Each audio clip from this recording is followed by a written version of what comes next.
Good morning everyone, welcome back to our daily current affair series. और चलिए शुरुआत करते हैं आज की इस करंट अफेयर के लेक्चर का। तो अलग अलग टॉपिक्स जिसके ऊपर आज करनी है बातें। तो सबसे पहले फ्रॉम द फर्स्ट टॉपिक कौन सा वाला है? तो रिसेंटली एक टाइफून मिला है जिसका नाम है काजी की, और उसके रिगार्डिंग कुछ करनी है सबसे पहले बातें। लेकिन लेक्चर को शुरू करने से पहले मैं आपको बता दूं कि ये जो लेक्चर यहाँ पे चल रहा है आपको हमारे टेलीग्राम ग्रुप की चैनल पे से उसकी पीडीएफ मिल जाएगी, which is available in both the languages, that is in Gujarati as well as English. So if you want to download the same then you can go in the description box, जहां पे हमारी Telegram group की जो channel है उसको वहां पे mention किया हुआ है। You can join the channel and you can download this PDF, right. चलिए शुरुआत करते हैं इस लेक्चर का। सबसे पहले देखते हैं कि भैया आज का ये टॉपिक टाइफून काजी की, एग्जैक्टली क्या है ये टाइफून काजी की, उसके रिगार्डिंग कुछ करनी है बातें।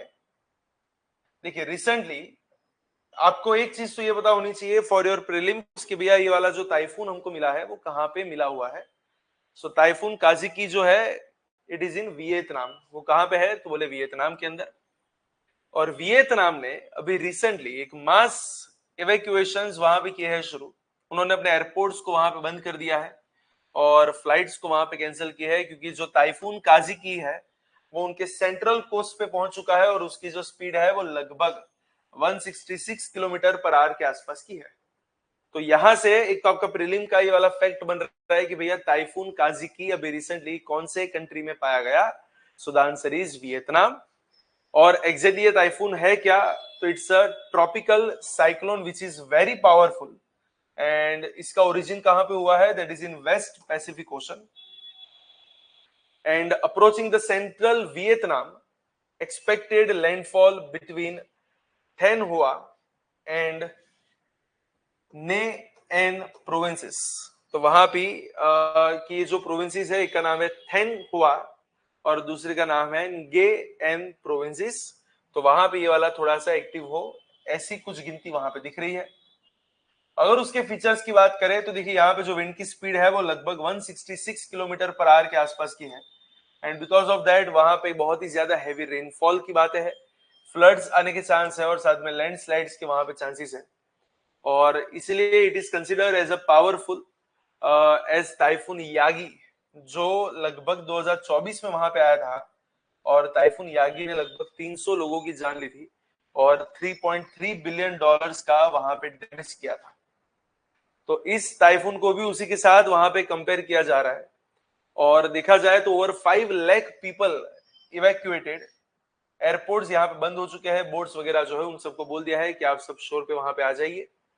तो ये टाइफून एग्जैक्टली होता क्या है? देखिए ये ट्रॉपिकल साइक्लोन होता है जो यहाँ पे देखा जाए तो वेस्ट पैसिफिक ओशन के अंदर वहां पे ओरिजिन हो रहा है।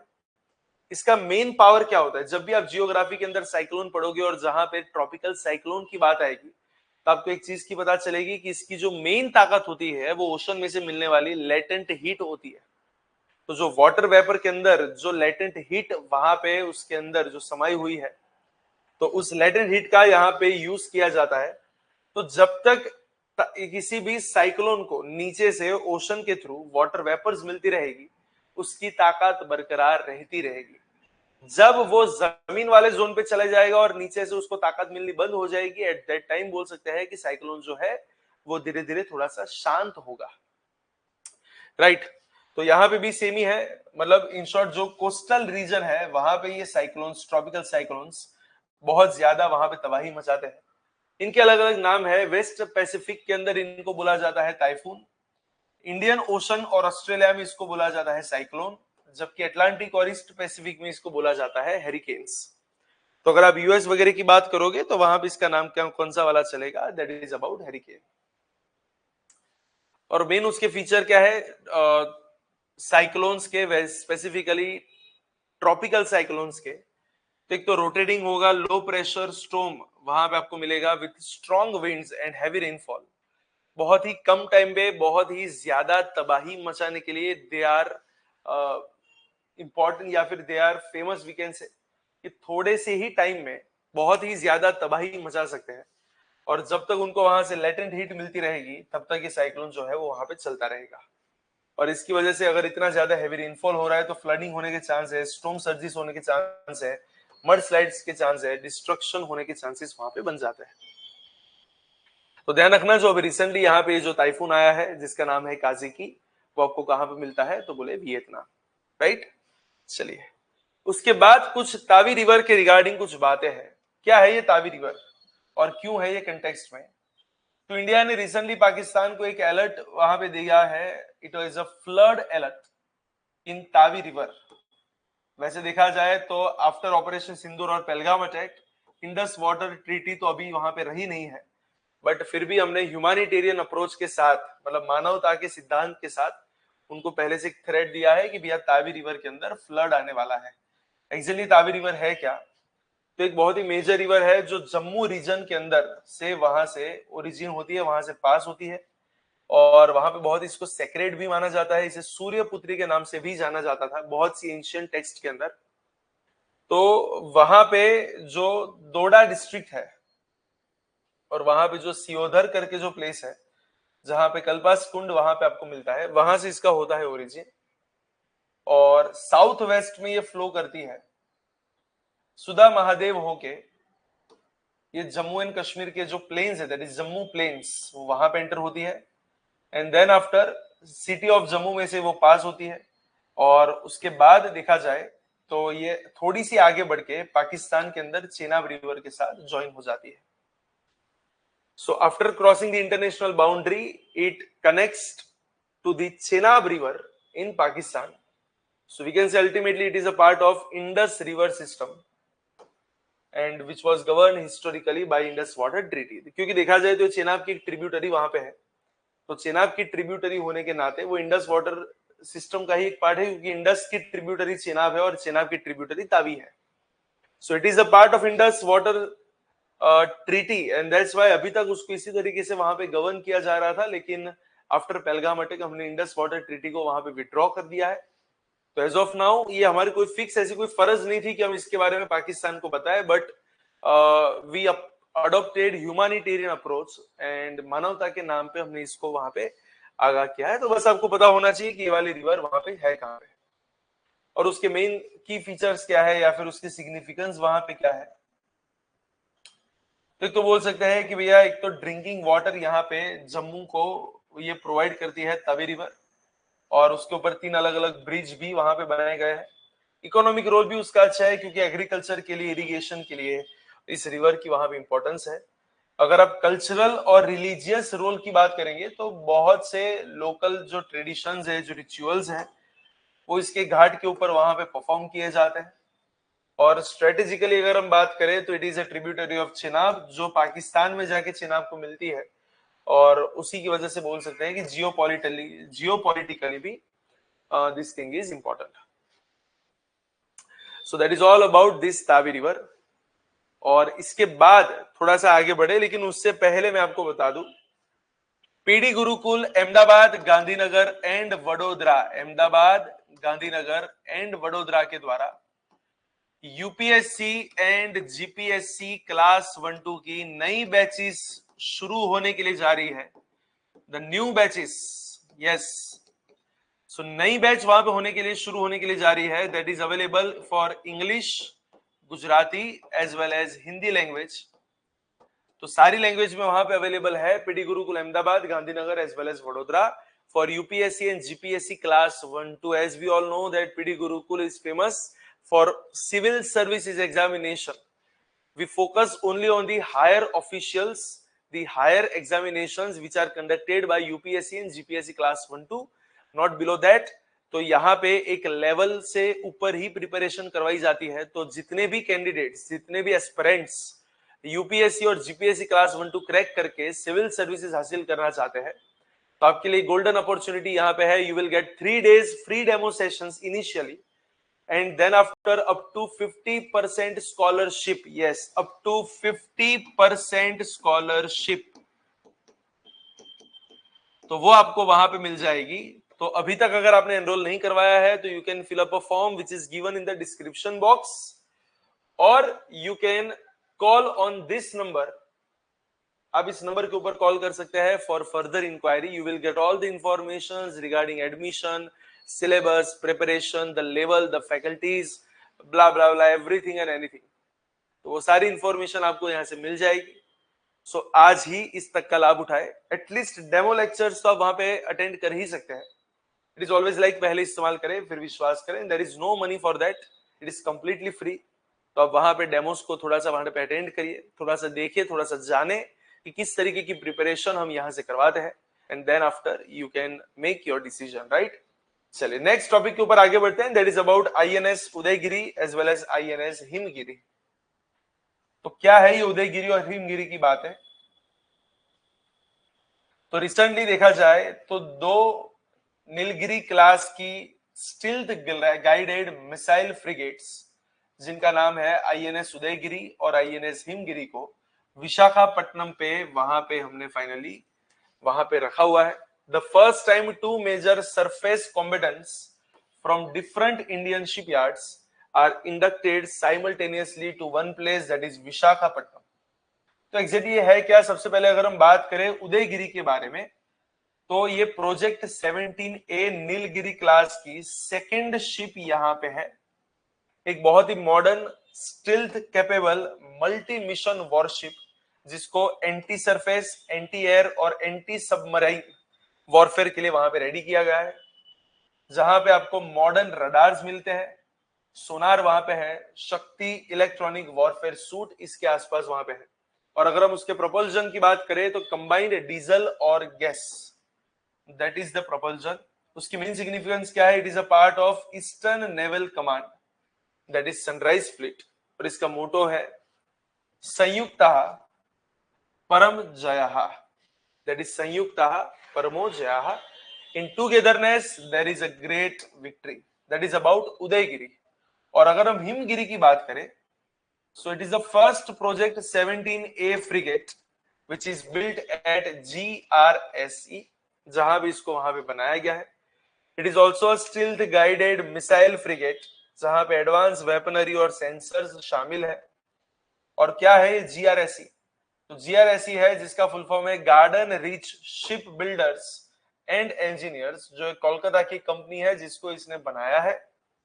नो डाउट इसकी जो डिजाइन थी वो इंडियन नेवी ने वहां पे दी थी. So Indian navy's warship design bureau जो है उन्होंने वहां भी इसकी डिजाइन वहां पे दी है. फीचर्स क्या है. The similar displacement and size to INS Udaygiri. मतलब हिमगिरी और उदयगिरी की साइज और डिस्प्लेसमेंट लगभग वहां पे सेम है. It is about 6670 tons and 149 metres. They are equipped with long range surface to air ballistic missiles, BrahMos missiles, Barak 8 system as well as torpedoes and rocket launchers, 127 mm gun, AK-630 guns, etc. etc. और इसलिए बोल सकते हैं that it is an integrated stealth design with reduced radar cross section. तो दोनों देखा जाए तो दोनों यहाँ पे खतरनाक. प्रोपल्शन यहाँ पे भी सेम ही रहेगा. Endurance 5500 nm at economical speed. Significance क्या है. तो ये वेस्टर्न नवाल कमांड जो है, नेवल कमांड जो है वो उसका एक पार्ट है. और इसका मोटो क्या है. अदृश्यम अजयम. अदृश्यम का मतलब जो इनविजिबल है और अजयम का मतलब जिसको कोई हरा नहीं सकता. It is invincible. So that is all about INS Udaygiri as well as INS Himgiri जो अभी विशाखापट्टनम पे वहां पे रखी गई है. That's it. And the next topic that is about थोड़ा सा वो हेल्थ केयर के रिगार्डिंग यहाँ पे बातें हैं. India launches the first veterinary blood transfusion guidelines 2025. देखिए एनिमल्स के अंदर भी वहां पे देखा जाए तो ब्लड ट्रांसफ्यूजन की बहुत सी बार जरूरत पड़ती है. लेकिन अभी तक ऐसा था कि इंडिया के अंदर ये जो ब्लड ट्रांसफ्यूजन एनिमल्स के अंदर वहां पे होता था तो there were no guidelines for that, there were no rules and regulations. सब लोग अपनी मन मर्जी के हिसाब से वहां पे चला रहे थे. सो 2025 में सबसे पहली बार उसके लिए वहां पे कुछ गाइडलाइंस को पेश किया गया है. The government of India has released countries first comprehensive guidelines for veterinary blood transfusion service. जो हमारे इमरजेंसी के टाइम पे जो मेडिकल हेल्थ केयर की रिगार्डिंग बात होती है एनिमल के अंदर, उसका जो बहुत ही मेजर गैप है कि वहां पे कोई गाइडलाइन नहीं है, उसके गैप को यहाँ पे फुलफिल कर रहा है. और गाइडलाइंस के अंदर है क्या, तो देखा जाए तो this framework is providing scientific protocols for animal blood donation, storage, transfusion, जो उसकी सेफ्टी, बायोसेफ्टी और उनके वेलफेयर के ऊपर वहां पे फोकस करता है। किसने इसको लॉन्च किया है? So it is launched by the department of animal husbandry and dairying, उसके द्वारा इसको लॉन्च किया गया है। और जैसे कि हमने बताया कि भैया इसकी जरूरत क्या थी, तो अभी तक जितने भी एनिमल ट्रांसफ्यूजन्स होते थे वो सिर्फ इमरजेंसी के टाइम पे जब भी वहां पे होते थे, वहां पे कोई फिक्स स्टैंडर्डाइज्ड प्रोटोकॉल्स नहीं थे। There were no national system for donor screening, blood typing, storage, registry, anything, and therefore there is a requirement for managing this kind of trauma, anemia, surgical blood loss, infectious disease as well as bleeding disorders in the animals। इन सबको वहां पे manage करने की जरूरत आ चुकी थी।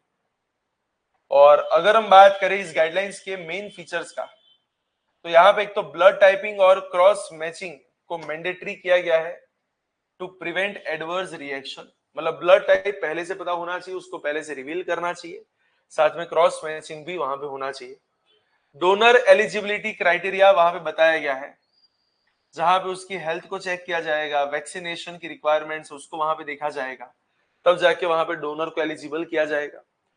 Voluntary donation encouraged through a donor rights charter. Donor rights charter के द्वारा वॉलेंटरी अगर कोई वहां पे डोनर मिल रहा है तो उसके डोनेशन को एनकरेज किया जाएगा। साथ में वहां पे वेटरनरी ब्लड बैंक्स बनाने की कुछ बातें हैं, which will be state regulated, biosafety complaint infrastructure, and one health integration to manage zoonotic disease risk। इन सब की यहाँ पे बातें हुई है इन दिस गाइडलाइंस। सो ऐसी कुछ गाइडलाइंस पहली बार गवर्नमेंट ऑफ इंडिया ने वहां पे डिक्लेयर की है, and it is about that. उसके बाद अगर आज के टॉपिक के रिगार्डिंग बात करें तो सरदार वल्लभ भाई पटेल के रिगार्डिंग कुछ बातें भी आई है, और कंटेक्स्ट में है क्या, तो the government of India has recently constituted a high level committee which is chaired by the prime minister। और किसके लिए इसको वहां पे बनाया गया इस कमेटी को, ताकि हम सरदार वल्लभ भाई पटेल की 150th बर्थ एनिवर्सरी को बहुत ही बढ़िया तरीके से वहां पे सेलिब्रेट कर सके, उनको वहां पे सम्मान दे सके। और हम सब जानते हैं सरदार वल्लभ भाई Patel that is the iron man of India, लोखंडी पुरुष। और अगर हम सरदार पटेल की बात करें तो बहुत ही बढ़िया से हमारे फ्रीडम फाइटर रहे, statesman, India first deputy prime minister as well as the home minister of India, और वो आयरन मैन के नाम से वहां पे जाने जाते थे for his major role in uniting all the princely states. There were about 562 princely states in which India was divided at the time of independence, and Sardar Patel ही वो थे जिन्होंने इन सबको वहां पे इकट्ठा करने का काम किया। इनका जन्म कब हुआ, इनकी जन्म तारीख कौन सी है, दैट इज 31 अक्टूबर 1875। गुजरात के नडियाद के अंदर इनका होता है जन्म। और एक humble Leuva Patidar agriculture family के अंदर उनका वहां पे जन्म होता है। शुरुआत में उन्होंने लॉयर के तौर पे वहां पे काम करना शुरू किया, और उसके बाद देखा जाए तो मिडिल टेम्पल एट लंदन, वहां पे उनकी स्टडी हुई। महात्मा गांधी से बहुत ही ज्यादा इन्फ्लुएंस थे फ्रॉम खेड़ा सत्याग्रह, क्योंकि खेड़ा सत्याग्रह में पहली बार वो गांधी जी को वहां पे मिले।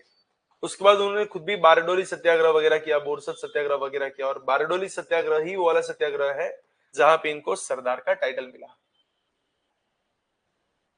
तो खेड़ा और बारडोली सत्याग्रह के अंदर उनका काम बहुत बढ़िया से रहा। साथ में civil disobedience movement, quit India movement, तो हर एक मूवमेंट के अंदर उन्होंने बार बार वहां पे वो जेल में गए। 1931 का जो फेमस कराची सेशन था कांग्रेस का, जिसने गांधी इरविन पैक्ट को वहां पे मंजूरी दी, उसके भी प्रेसिडेंट सरदार पटेल ही थे। और अगर हम पोस्ट इंडिपेंडेंस की बात करें आजादी के बाद, तो जैसे कि मैंने आगे बताया 562 प्रिंसली स्टेट्स को एक यूनियन में इकट्ठा करने का, दैट इज इंटीग्रेट करने का जो काम किया है वो सरदार पटेल ने ही किया हुआ है, राइट।